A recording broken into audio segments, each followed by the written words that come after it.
నమస్తే, నేను Keshav. Welcome to Suman TV. ఆంధ్రప్రదేశ్లో ఎన్నికల తేదీలు ఖరారు కాకపోయినప్పటికీ పొత్తు రాజకీయాలు అలానే రాజకీయ పరిణామాలు మాత్రం శరవేగంగా మారిపోతున్నటువంటి పరిస్థితి కనిపిస్తుంది. పవన్ కళ్యాణ్ ఎక్కడి నుంచి బరిలో దిగబోతున్నారు? మొదటి లిస్టులో క్లారిటీ ఇవ్వలేదు. రెండో లిస్టులో కూడా క్లారిటీ ఇచ్చే అవకాశాలు చాలా తక్కువగా ఉన్నాయనేది ప్రచారం. మరోవైపు గత ఎన్నికల్లో పోటీ చేసినటువంటి భీమవరానికి కూడా ఈసారి దూరం కాబోతున్నారనేటువంటి మాట అంతర్గతంగా ఎక్కువగా వినిపిస్తుంది. గత ఎన్నికల్లో గాజువాక, భీమవరం 2 స్థానాల్లో పోటీ చేసినటువంటి పవన్ కళ్యాణ్ గాజువాకలో 15,000 ఓట్ల తేడాతో ఓడిపోయారు, భీమవరంలో 8,000 ఓట్ల తేడాతో ఓడిపోయారు. సో ఈసారి గాజువాకలో పవన్ కళ్యాణ్ బరిలోకి దిగేటువంటి అవకాశాలు లేవనేటువంటి మాట ముందు నుంచి జనసేన పార్టీ నాయకత్వం చెప్తుంది. ఇక భీమవరం విషయంలో మాత్రం చివరి నిమిషం వరకు ఈసారి అక్కడే బరిలో దిగుతారనేటువంటి చర్చ నడిచినప్పటికీ చివరి నిమిషంలో మార్పులు చేర్పులు జరగబోతున్నటువంటి సంకేతాలు వస్తున్నటువంటి పరిస్థితి. దీనికి తగ్గట్టుగా అధికార వైసీపీ కూడా ఇమీడియట్గా పావులు కదుపుతున్నటువంటి పరిస్థితి కనిపిస్తుంది. కాపు ఉద్యమ నేతగా పేరుపడ్డటువంటి ముద్రగడ పద్మనాభాన్ని పవన్ కళ్యాణ్ పైన ఈసారి బరిలో నిలపడం ద్వారా ఆయన ఓడించాలనేటువంటి ఆలోచన చేస్తున్నట్టుగా ఒక సమాచారం బయటకు వచ్చింది. అసలు వీరిద్దరి మధ్య వచ్చినటువంటి తేడా, దాన్ని అడ్వాంటేజ్ చేసుకునేటువంటి క్రమంలో వైఎస్ఆర్సీపీ ఈ విధంగా అడుగులు వేస్తుందనేటువంటి సంకేతాలు చాలా స్పష్టంగా కనిపిస్తున్నాయి.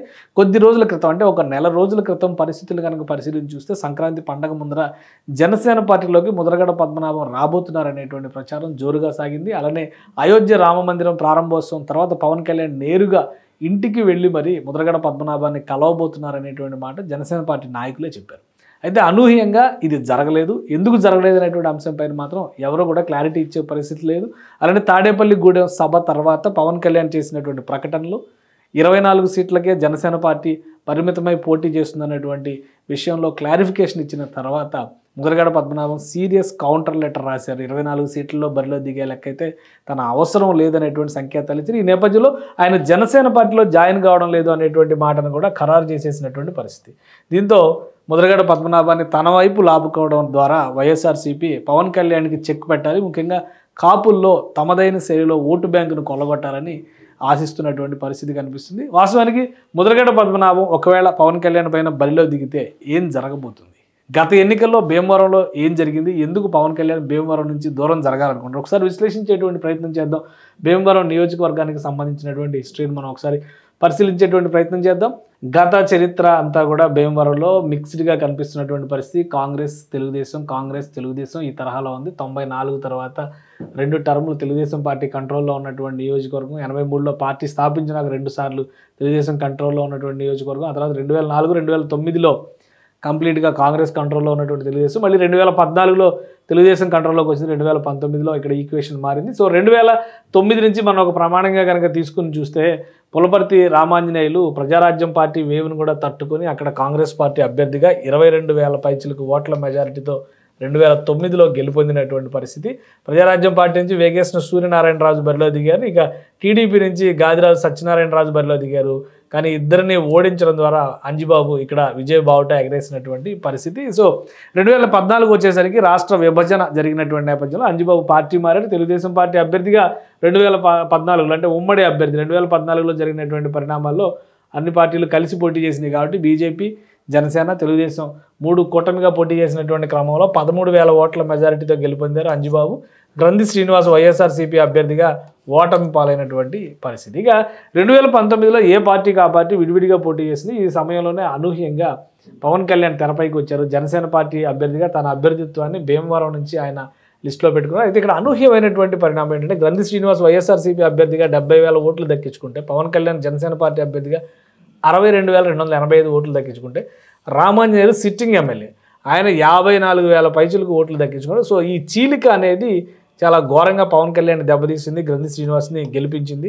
8,000 ఓట్ల తేడాతో గెలుపొందినటువంటి పరిస్థితి. రామాంజనేయులకు ఉన్నటువంటి ట్రాక్ రికార్డును దృష్టిలో పెట్టుకొని ప్రస్తుతం జరుగుతున్నటువంటి చర్చల్లో భాగంగా అంటే భీమవరం నుంచి పవన్ కళ్యాణ్ బరిలో దిగకపోవచ్చు, పిఠాపురాన్ని తనకి అనువైనటువంటి నియోజకవర్గంగా ఆయన ఎంచుకుంటున్నట్టుగా, ముఖ్యంగా పశ్చిమ గోదావరి జిల్లా, ఉమ్మడి పశ్చిమ గోదావరి జిల్లా కంటే ఉమ్మడి తూర్పు గోదావరి నుంచి బరిలో దిగాలనేటువంటి ఆలోచన చేస్తున్నట్టుగా తెలుస్తుంది. ఎందుకంటే ఇటీవల జరిగినటువంటి సభలో కూడా మిమ్మల్ని నమ్ముకొని వస్తే నన్ను ఓడించారనేటువంటి మాటలు ఉపయోగించడంతో భీమవరం పట్ల ఆయన కొంత అసంతృప్తితో ఉన్నారు అనేటువంటి అభిప్రాయం వ్యక్తమవుతుంది. ఈ నేపథ్యంలోనే భీమవరంలో రామాంజనేయుల్ని ఈసారి జనసేన పార్టీలోకి ఆహ్వానించడం ద్వారా ఆయనకి టికెట్ కేటాయించాలి, పవన్ కళ్యాణ్ పిఠాపురం నుంచి బరిలో దిగాలని ఆశిస్తున్నారు. సో పిఠాపురం ఈక్వేషన్ ఏ విధంగా ఉంది, పిఠాపురంలో అయితే గెలుస్తారనేటువంటి సంకేతాలు ఎందుకు వచ్చాయి, ఆ అంశాన్ని కూడా ఒకసారి విశ్లేషించేటువంటి ప్రయత్నం చేద్దాం. పిఠాపురం కాన్స్టిట్యున్సీ కాకినాడ లోక్సభ పరిధిలోకి వచ్చేటువంటి నియోజకవర్గం ఇది. దీని ట్రాక్ రికార్డ్ ఎప్పటికప్పుడు చేంజ్ అవుతూ ఉండేటువంటి నియోజకవర్గం. క్లియర్గా చూస్తే 83లో పార్టీ పుట్టినాక తెలుగుదేశంకి 2 సార్లు గెలిపించిన తర్వాత కాంగ్రెస్, తర్వాత తెలుగుదేశం, మళ్ళీ తర్వాత ఇండిపెండెంట్, తర్వాత మళ్ళీ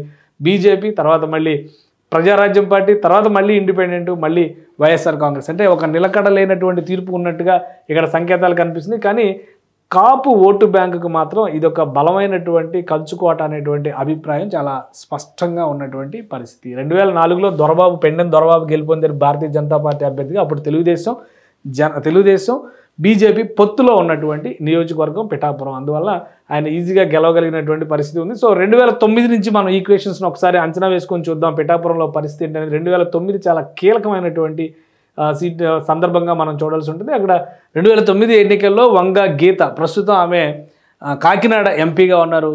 పిఠాపురం నియోజకవర్గానికి ఇన్ఛార్జిగా ఇటీవలే వైఎస్ఆర్సీపీ నాయకత్వం నియమించినటువంటి పరిస్థితి. ఆ సందర్భంలో ఆమె 2009లో ప్రజారాజ్యం పార్టీ తరపు నుంచి 46,000 పైచిలకు ఓట్లు, అంటే 1036 ఓట్ల మెజారిటీతో ప్రజారాజ్యం తరపున గెలుపొందారు. టీడీపీ అభ్యర్థి ఎస్విఎస్ఎన్ వర్మ ఇక్కడ 45,000 ఓట్లు దక్కించుకొని 2వ స్థానంలో ఉంటే, ముద్రగడ పద్మనాభం కాంగ్రెస్ పార్టీ అభ్యర్థి, ఇప్పుడు ఎవరైతే పవన్ కళ్యాణ్కి బుద్ధి చెప్పాలని ఆశిస్తున్నారో ఆ నాయకుడు 3వ స్థానంలో 43,431 ఓట్లకి పరిమితమైనటువంటి పరిస్థితి. ఇది 2009 నాటి సినారియో. సో ఆ తర్వాత జరిగినటువంటి అనేక పరిణామాలు, ఎందుకంటే పవన్ కళ్యాణ్ది చూసిన తర్వాత ముద్రగడ పద్మనాభం హిస్టరీ కూడా ఒకసారి మనం పరిశీలించేటువంటి ప్రయత్నం చేద్దాం. ఇది జరిగినటువంటి పరిణామం 2009 రాష్ట్ర విభజన తర్వాత జరిగినటువంటి పరిణామాల్లో ఉమ్మడి అభ్యర్థిగా ఇక్కడ పివి విశ్వంకి అవకాశం ఇచ్చారు, ఎస్విఎస్ఎన్ వర్మకి. ఎందుకంటే తెలుగుదేశం పార్టీ నుంచి ఆయన రివోల్ట్ అయ్యి తిరుగుబాటు అభ్యర్థిగా ఇండిపెండెంట్గా పోటీ చేశారు. పెండెం దొరబాబు వైఎస్ఆర్సీపీ నుంచి ఇక్కడ బరిలోకి దిగారు. గతంలో ఈయన తెలుగుదేశం పార్టీ బీజేపీ ఉమ్మడి అభ్యర్థిగా గెలిచినటువంటి 2004లో బీజేపీ ఉమ్మడి అభ్యర్థిగా గెలిచినటువంటి దొరబాబు వైఎస్ఆర్సీపీ తీర్థం తీసుకుని 2014లో ఇక్కడ బరిలో దిగారు. కానీ ఓటమి పాలయ్యారు. అనూహ్యమైన మెజారిటీ 47,000 ఓట్ల మెజారిటీ వర్మకు వచ్చినటువంటి పరిస్థితి, ఇండిపెండెంట్ అభ్యర్థికి వచ్చినటువంటి పరిస్థితి. చాలా కీలకమైనటువంటి అంశం. ఎందుకంటే ఒకవేళ కాపు ఓటు బ్యాంకు ఫ్యాక్టర్ కనుక బలంగా పనిచేస్తుంది అనుకుంటే, వర్మ రాజులు క్షత్రియ వంశానికి క్షత్రియకి సంబంధించిన సామాజిక వర్గానికి చెందినటువంటి నాయకుడు, అంత భారీ మెజారిటీ ఎలా వచ్చిందనేది ఆలోచించాల్సినటువంటి అంశం. ఇంకా తెలుగుదేశం పార్టీ తమ బలమైనటువంటి అభ్యర్థిగా పెట్టింది 2014లో. అది కూడా తెలుగుదేశం ఒకటే కాదు, ప్లస్ బీజేపీ, ఎందుకంటే ఒకసారి బీజేపీ ఇక్కడ గెలిచింది, ప్లస్ జనసేన, 3 పార్టీల అభ్యర్థిగా నిలబడినటువంటి విశ్వం ఇక్కడ కేవలం 15,000 ఓట్లకు పరిమితమైనటువంటి పరిస్థితి. సో పిఠాపురం ఓటర్ తీర్పు చాలా డిఫరెంట్గా ఉంటుంది, పరిస్థితిని బట్టి నిర్ణయం తీసుకునేటువంటి అవకాశం ఉంటుంది అనడానికి ఇది ఒక ఉదాహరణ. పైగా గతంలో 2009లో ముద్రగడ పద్మనాభం కాపు సామాజిక వర్గానికి పెద్ద మనిషి అనుకునేటువంటి నాయకుడు కూడా 3వ స్థానంలో నిలబెట్టారు పిఠాపురం ప్రజలు. ఇక 2019లో జరిగినటువంటి లెక్కలను కూడా ఒకసారి మనం పరిశీలించి చూద్దాం. వైఎస్ఆర్సీపీ నుంచి మరోసారి పెండెం దొరబాబు పోటీ చేశారు. సిట్టింగ్ ఎమ్మెల్యే ఎస్విఎస్ఎన్ వర్మ పోటీ చేస్తే ఈసారి ప్రభుత్వ వ్యతిరేకత కావచ్చు లేదా ఆయన వ్యతిరేకత కావచ్చు, మొత్తం మీద 14,000 ఓట్ల తేడాతో ఓడిపోయారు. ఇక జనసేన పార్టీ నుంచి మాకినేటి శేష్ కుమారి 28,000 ఓట్లు దక్కించుకొని 3వ స్థానంలో నిలిచినటువంటి పరిస్థితి. సో ఏ విధంగా జనసేన పార్టీకి ఇది సేఫెస్ట్ కాన్స్టిట్యున్సీ అనుకుంటున్నారంటే కేవలం సామాజిక వర్గం ఈక్వేషన్ పరంగా అనుకుంటున్నారు. ఒకవేళ సామాజిక వర్గం ఈక్వేషన్ పరంగా అనుకుంటే ముద్రగడ పద్మనాభంకి ఎదురైనటువంటి పరాభవాన్ని కూడా మనం ఒకసారి పరిగణలోకి తీసుకోవాల్సినటువంటి పరిస్థితి ఉంది. ఒకవేళ పిఠాపురంలో జనసేన వర్సెస్ వైఎస్ఆర్సీపీ అయ్యేటువంటి పక్షంలో, అది కూడా ముద్రగడ వర్సెస్ పవన్ కళ్యాణ్ అయ్యేటువంటి పక్షంలో ముద్రగడకి ఎంతవరకు మద్దతు లభించే అవకాశం ఉంది, ఆ అంశాన్ని కూడా మనం పరిశీలించేటువంటి ప్రయత్నం చేద్దాం. ప్రత్తిపాడు సొంత నియోజకవర్గం, ఆల్రెడీ 2009 ఈక్వేషన్ మనం చూస్తే ముద్రగడ పద్మనాభంకి ప్రత్తిపాడు సొంత నియోజకవర్గం. ఎందుకంటే మొదటి నుంచి కూడా వారి కుటుంబం అక్కడి నుంచి ప్రాతినిధ్యం వహించినటువంటి నియోజకవర్గం. ఆయన తండ్రి గారు ఇండిపెండెంట్ అభ్యర్థిగా ముద్రగడ వీర రాఘవరావు గారు 1962-67లో ప్రత్తిపాడు నియోజకవర్గం నుంచి ఇండిపెండెంట్గా ఎమ్మెల్యేగా గెలుపొందినటువంటి నియోజకవర్గం. సో అప్పటి నుంచి కూడా వీళ్ళ కంచుకోటగా భావించేటువంటి నియోజకవర్గం. 1978లో ముద్రగడ పద్మనాభం తన రాజకీయ ప్రస్థానాన్ని ప్రారంభించారు. అంటే ఆల్మోస్ట్ చంద్రబాబు నాయుడు ప్రారంభించినటువంటి సమయం, ఎందుకంటే 78 ఎన్నికల్లోనే మొదటిసారి ఆయన గెలిచారు కాబట్టి. ఈయన జనతా పార్టీ గుర్తు మీద గెలుపొందారు. తర్వాత తెలుగుదేశం పార్టీ ఆవిర్భవించిన తర్వాత తెలుగుదేశం పార్టీలోకి మారారు. 83-85లో జరిగినటువంటి 2 ఎన్నికల్లో తెలుగుదేశం పార్టీ అభ్యర్థిగా గెలుపొందారు ముద్రగడ పద్మనాభం గారు. 85 తర్వాత జరిగినటువంటి పరిణామాల్లో ఎన్టీ రామారావుని వ్యతిరేకించి బయటకు వచ్చినటువంటి 3 కీలకమైనటువంటి నేతల్లో కేఈ కృష్ణమూర్తి, అలానే జానారెడ్డి, తెలంగాణలో ఉన్నటువంటి జానారెడ్డి, ఈ ముగ్గురు నాయకులు కూడా బయటకు వచ్చి ఎన్టీఆర్కి వ్యతిరేకంగా పార్టీ పెట్టి పోరాటం చేసినటువంటి పరిస్థితి. అదే సమయంలో వంగవీటి మోహన్ రంగా కూడా మద్దతు పలికినటువంటి నేపథ్యంలో కాంగ్రెస్ పార్టీ అభ్యర్థిగా 1989లో ముద్రగడ పద్మనాభం మరొకసారి ఇక్కడి నుంచి గెలుపొందారు ప్రతిపాడు నుంచి. వంగవీటి మోహన్ రంగారావు హత్య అనేది 1989 ఎన్నికల్ని తీవ్రంగా ప్రభావితం చేసినటువంటి అంశం. ఈ నేపథ్యంలోనే తెలుగుదేశం పార్టీ ఘోరంగా ఓడిపోయింది. అలానే చాలా చోట్ల కాంగ్రెస్ పార్టీ అభ్యర్థులు ఘన విజయం సాధించినటువంటి పరిస్థితి. సో ఆ వేవ్లో ఒక రకంగా గెలిచారని అనుకున్నప్పటికీ కూడా తర్వాత జరిగినటువంటి ఈక్వేషన్స్ మళ్ళీ మనం ఒకసారి పరిశీలిద్దాం.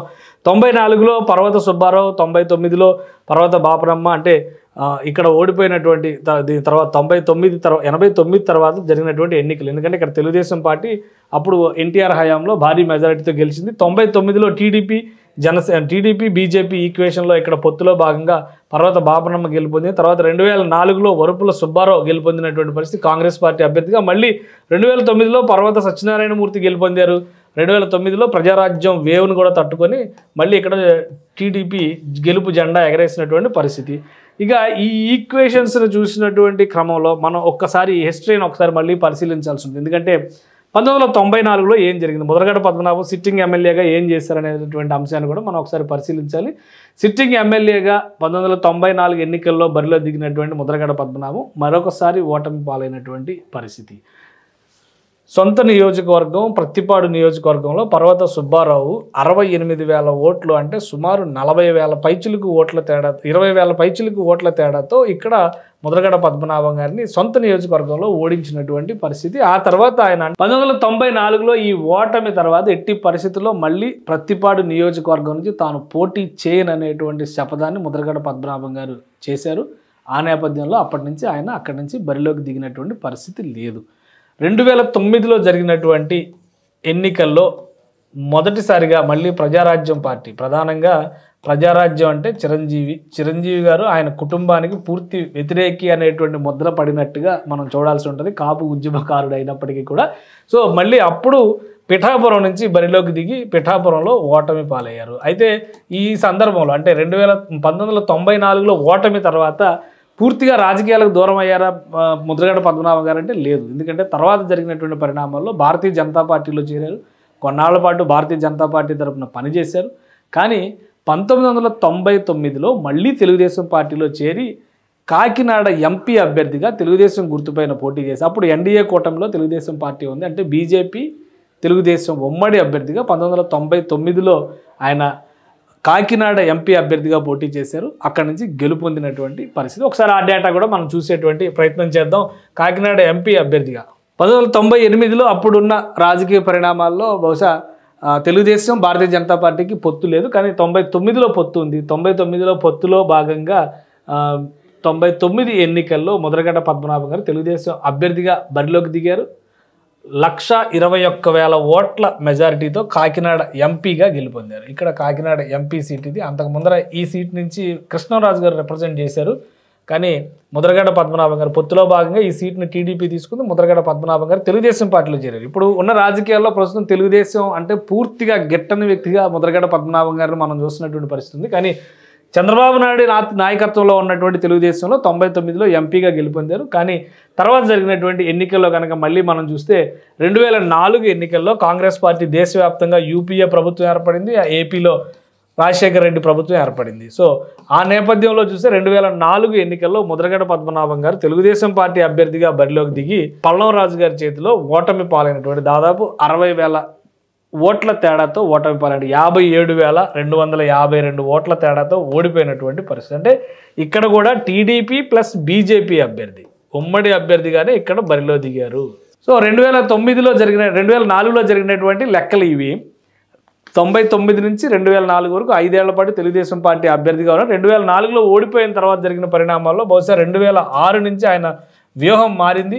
ఎప్పుడైతే ప్రజారాజ్యం పార్టీని చిరంజీవి గారు పెట్టారో అప్పటి నుంచి ఆయన పైన దూకుడుగా విమర్శలు చేస్తూ 2009లో మళ్ళీ ఆయన ప్రజారాజ్యం పార్టీ పైన పోటీ చేసేటువంటి క్రమంలోనే పిఠాపురం అభ్యర్థిగా బరిలోకి దిగి పిఠాపురంలో ఓటమి పాలైనటువంటి పరిస్థితి ఉంది. ఇది ఓవరాల్గా ఆయన ట్రాక్ రికార్డ్. ఇప్పుడున్నటువంటి పరిస్థితుల్లో పిఠాపురంలో కనుక కేవలం సామాజిక వర్గాల లెక్కలు తీసుకుని చూస్తే కనుక ఓటర్ల సంఖ్య ఎక్కువగా ఉండొచ్చు, కానీ పిఠాపురం ఓటర్ చైతన్యం మాత్రం చాలా పూర్తి భిన్నమైంది అనేది దాని గత చరిత్రను చూస్తే మనకు అర్థమవుతుంది. పిఠాపురం బరిలో పవన్ కళ్యాణ్ నిలిస్తే ముద్రగడ్డ పద్మనాభం ఆయన పైన గెలుస్తారా, లేదా ముద్రగడ్డ పద్మనాభం ఎదురు పడితే పవన్ కళ్యాణ్ తట్టుకొని నిలబడగలరా? ఈ చర్చ ఇప్పుడు ఆసక్తికరంగా జరిగినటువంటి పరిస్థితి. నిజంగానే వైసీపీలో చేరడానికి ముద్రగడ్డ పద్మనాభం గారు సుముఖంగా ఉన్నారా లేదా అనేటువంటి అంశంపైన ఇంకా స్పష్టత రాకపోయినప్పటికీ పవన్ కళ్యాణ్ని నిలువరించాలంటే ఒకవైపు చేగొండి హరిరామ జోగయ్య కుమారుడు వైఎస్ఆర్సీపీలో ఆల్రెడీ చేరిపోయాడు కాబట్టి అక్కడ నుంచి కాపు ఫ్యాక్టర్ని కొంతవరకు వైసీపీ గెయిన్ చేయగలుగుతుంది అనేటువంటి అభిప్రాయం ఉంది. ఇక ముద్రగడ్డను కూడా ఏదో ఒక రకంగా పార్టీలో కనుక ఆహ్వానించగలిగితే పవన్ కళ్యాణ్ని నిలువరించడం మరింత సులువు అవుతుందనేటువంటి ఆలోచనతో వైసీపీ ఎత్తుగడలు వేస్తుంది. ఈ ఉద్దేశంతోనే పవన్ కళ్యాణ్ తను ఎక్కడి నుంచి పోటీ చేసబోతున్నాడు అనేటువంటి అంశాన్ని ప్రస్తుతానికి రహస్యంగా ఉంచారు. వీలైనంత సమయం తీసుకొని పూర్తిగా అన్ని రకాల ఏర్పాట్లు చేసుకున్న తర్వాతే తన నియోజకవర్గం, పోటీ చేయబోయేటువంటి నియోజకవర్గాన్ని ప్రకటించేటువంటి ఛాన్స్ ఉంది.